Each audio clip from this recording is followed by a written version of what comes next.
His music is as timeless and relevant today as it was a generation ago. He revolutionized our music and our culture. This man was John Lennon. Imagine there's no heaven. It's easy if you try. No hell below us, above us, only sky.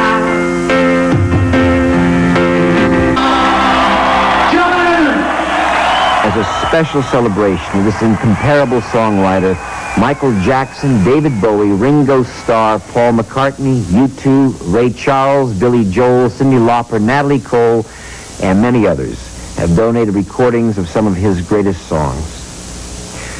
John Lennon was a remarkable individual. Along with Paul, George, and Ringo, he rose from a working-class background in Liverpool, rocking England with his youth and exuberance, and going on to change the world with his songs of love and peace.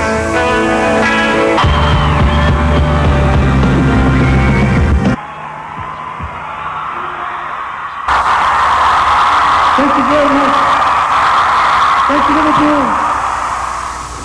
Regarded as one of the world's greatest songwriting partnerships, Lennon and McCartney brought multicolored music to a gray post-war England. The Beatles then took their music to the entire world, inspiring people of all races and nations. The song's from a long time ago. There's like a new version of it. It goes something like this.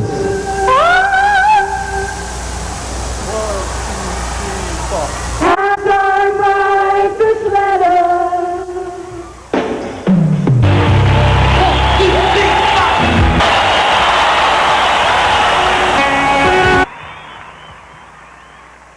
John began to write introspective songs, expanding his craft with lyrics that expressed his concern as a man and revealed his own doubts and fears, blending delicate emotions and melodies.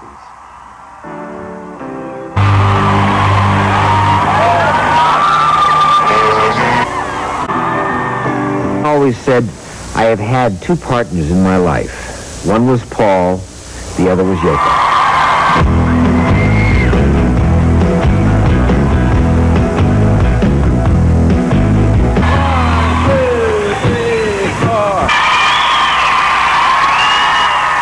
With Yoko, John next entered his political period. Power to the People has become an anthem to those who live under dictatorships, an anthem shared by all people who struggle to bring freedom and human rights to the world.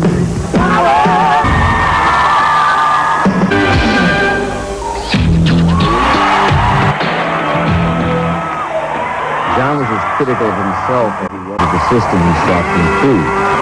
Working-class heroes shocked more than a few people when it was released.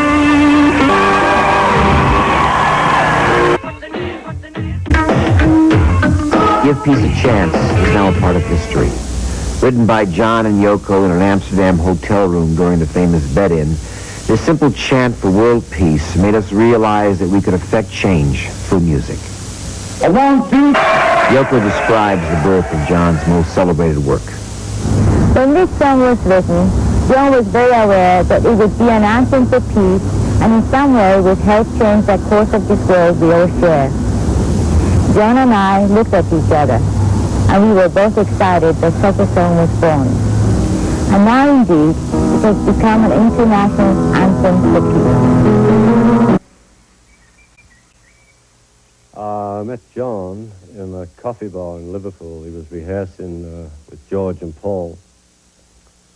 And I was with Rory Storm at the time, 1960. Could have even been 59. And that's where I first met him. We weren't friends then. We just said hello because we were both in bands. And I really got to know him in Germany. Fabulous guy. He liked to rock and roll, and that's what I like to do too. He influenced me quite a bit, actually. You know, one of the things with John, if there was a swimming pool, he would jump in, and he'd be out getting dry by the time I got my toes in. So he influenced me that way. Take a chance. He had the biggest heart of any man I've met to this day. He was a giving, loving, caring human being. He was crazy as well some days, but guy would give you his heart, you know, and that was beautiful.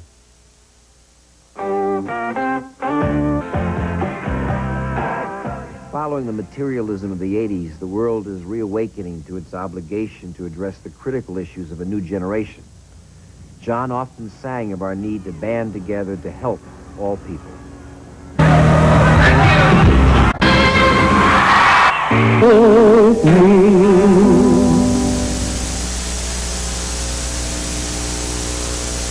During his life, John Lennon sang of hope and love.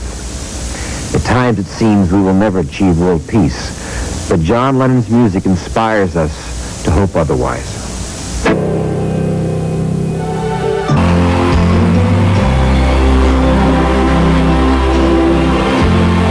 This program was made to help raise money for the Greening of the World John Lennon Scholarship under the aegis of the Spirit Foundation.